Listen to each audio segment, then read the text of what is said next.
Hello बच्चों, स्वागत है आपका आपके अपने यूट्यूब चैनल स्टडी ऑफिस में। पिछले वीडियो में हम लोगों ने क्लास 11th फिजिक्स का चैप्टर नंबर 11 पदार्थों के तापीय गुण का टॉपिक ऊष्मीय प्रसार देखा था। आइए आज इस वीडियो में हम लोग समझते हैं कैलोरीमिति क्या है, अवस्था परिवर्तन क्या होता है। सबसे पहले समझते हैं कैलोरीमिति यानी कि कैलोरीमिति।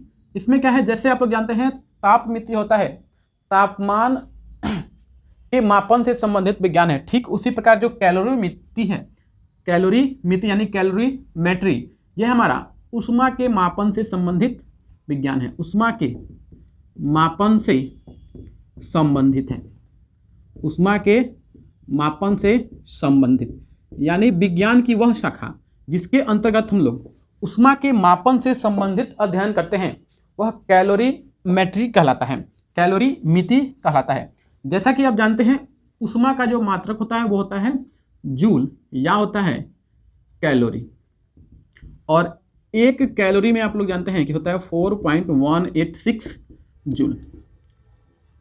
अब यदि किसी पदार्थ को ऊष्मा दिया जाए यानी कि हीट गिवन, यानी जो दिया गया ऊष्मा है वो हमेशा लिए गए ऊष्मा के बराबर होता है। यानी कोई पदार्थ है, मान लीजिए यहाँ पे जल है 50 डिग्री सेल्सियस पर और यहाँ पे एक जल है मान लीजिए 30 डिग्री सेल्सियस पर, ये भी 1 kg है और ये भी 1 kg है। यदि इन दोनों को मिला दिया जाए एक साथ, यदि इन दोनों को एक साथ मिला दिया जाए तो ये जो 30 डिग्री सेल्सियस वाला जल है इसका तापमान कुछ इंक्रीज करेगा और ये जो 50 डिग्री सेल्सियस वाला जल है इसका तापमान कुछ डिक्रीज करेगा। ये चीज़ आप जानते हैं, ये तो बेसिक चीज़ है। अर्थात यहाँ पे क्या हुआ, जो 50 डिग्री सेल्सियस वाला जल है इसके पास ऊष्मा की अधिकता थी, तो ये क्या करेगा, अपने ऊष्मा को इस 30 डिग्री सेल्सियस वाले को देगा और इसके पास कमी है तो ये लेगा। अर्थात यहाँ पे जो 50 डिग्री सेल्सियस जल द्वारा जो दिया गया ऊष्मा है, यानी कि जो दी गई ऊष्मा है, दी गई ऊष्मा वो हमेशा बराबर होगी ली गई ऊष्मा के, यानी कि लिए गए ऊष्मा के, लिए गए ऊष्मा के।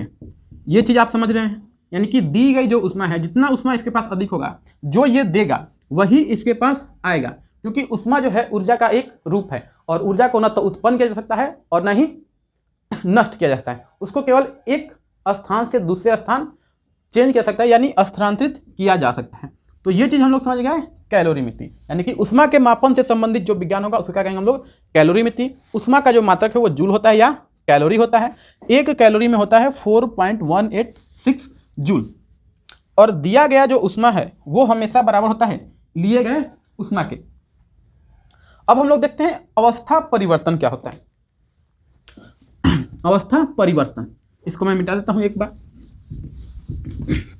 अब समझिए अवस्था परिवर्तन। जैसा कि आप जानते हैं कोई भी पदार्थ होगा या तो वो द्रव रूप में रहेगा या गैस के रूप में या तो ठोस के रूप में, यानी कि पदार्थ की जो 3 अवस्थाएं होती हैं बेसिकली, ठोस, द्रव और gas, solid, liquid and gas. इनके अलावा 2 और भी अवस्थाएं होती हैं, प्लाज्मा और एक BEC होता है। ठीक है, तो हम लोग केवल ठोस, द्रव और गैस के बारे में हम समझेंगे।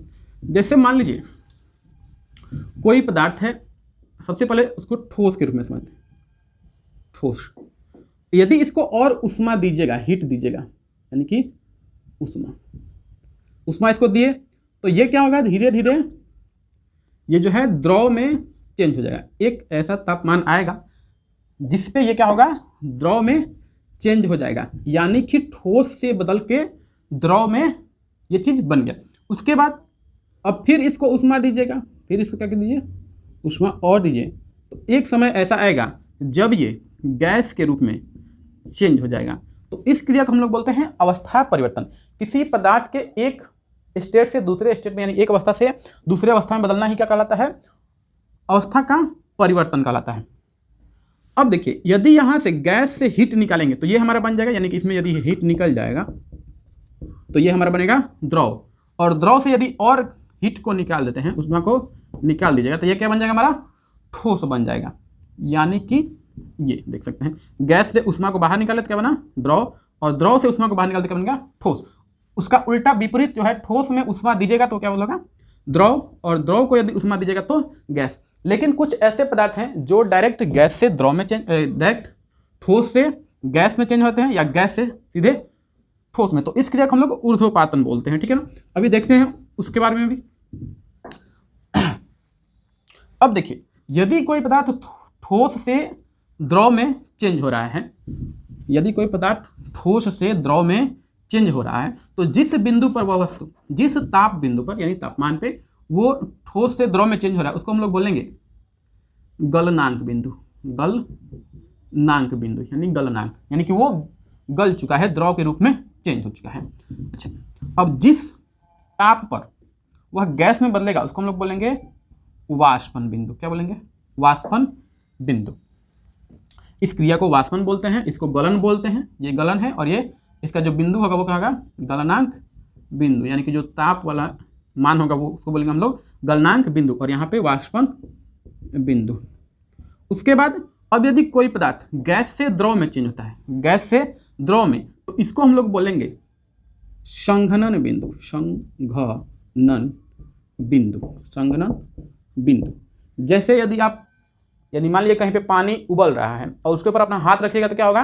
कुछ देर में वो आपके हाथ में पानी की कुछ बूंदें आ जाएगी, यानी कि वो गैस से बदल गया द्रव में। तो जिस ताप पे वो चेंज हो रहा है उसको हम लोग बोलेंगे संघनन बिंदु। और कोई द्रव जिस ताप पे ठोस में बदल जाता है उसको हम लोग बोलते हैं हिम बिंदु या हिमांक बिंदु। क्या बोलते हैं? हिमांक बिंदु। तो यहाँ पर आप देख सकते हैं अवस्था जो है दो प्रकार से बदल सकते हैं, या तो ठोस से द्रव में बदलेगा तो यहाँ पर एक अवस्था का चेंज हुआ, फिर ये द्रव से गैस में चेंज हुआ तो दूसरे अवस्था का इसका चेंज हुआ। अच्छा, इसका उल्टा भी हो सकता है, गैस द्रव में चेंज होता है और द्रव गैस में। तो आई होप आप अवस्था परिवर्तन क्या होता है समझ चुके हैं। अब देखिए, जो गलनांक बिंदु है और हिमांक बिंदु ये लगभग प्रत्येक पदार्थ के लिए बराबर होता है, यानी कि जिस ताप बिंदु पे कोई ठोस द्रव में बदलेगा उसको हम लोग उसका गलनांक बिंदु कहेंगे, और जिस ताप पे कोई द्रव ठोस में बदलेगा उसको हिमांक बिंदु कहेंगे।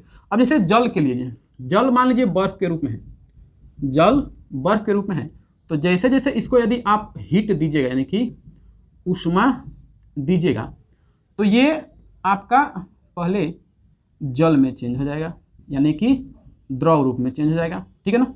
उसके बाद जैसे जैसे उष्मा दीजिएगा, इसमें फिर उष्मा दीजिए तो एक बार ये इसमें बदल जाएगा, वाष्प में बदल जाएगा, यानी कि गैस के रूप में चेंज हो जाएगा। तो बर्फ जिस ताप पर जल में बदल जाता है उसको हम लोग बोलते हैं गलनांक बिंदु, और ये होता है आपका 0 डिग्री सेल्सियस पे, या इसको लिख सकते हैं 273 केल्विन पे, ठीक है। अब मान लीजिए ये जल जो है किसमें बदल रहा है? यहाँ पे वाष्प में, तो ये कितना डिग्री बदलता है? 100 डिग्री सेल्सियस पर, या इसको हम बोलते हैं 373 केल्विन।